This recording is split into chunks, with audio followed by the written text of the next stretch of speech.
O Night Divine is a setting of O Holy Night arranged by Jeff Cranfield. The story of O Holy Night is fascinating.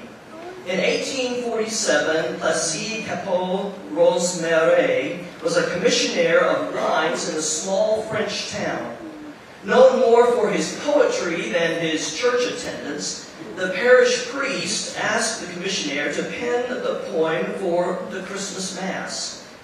Inspired by his own work, Capot decided that Cantate de Noël was more than just a poem, and music was needed to accompany his text. Not musically inclined himself, the poet enlisted his friend, Adolphe Charles Adams, to assist him.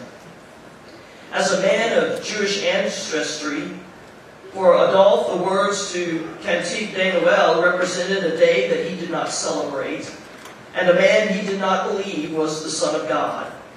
Nevertheless, he went on about composing the tune, and the song was performed just 3 weeks later at a midnight Mass on Christmas Eve.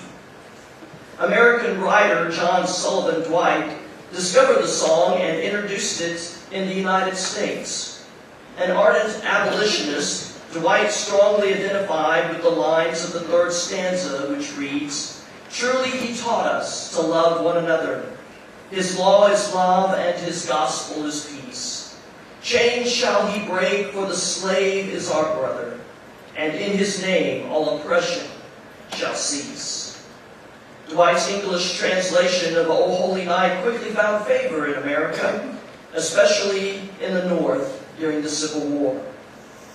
Several years later, on Christmas Eve 1906, Reginald Fessenden, a university professor and former chemist of Thomas Edison, accomplished what was thought to be impossible.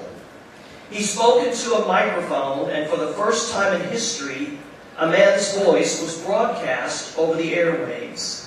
Fessenden recited the Christmas story from Luke chapter 2, and then he picked up his violin and played O Holy Night. Thus, O Holy Night became the first song sent through the air via radio waves.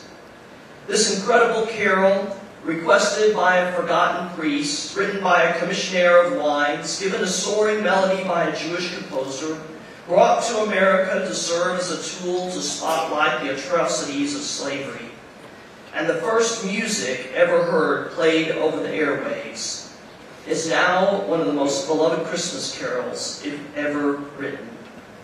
O Holy Night, O Night Divine.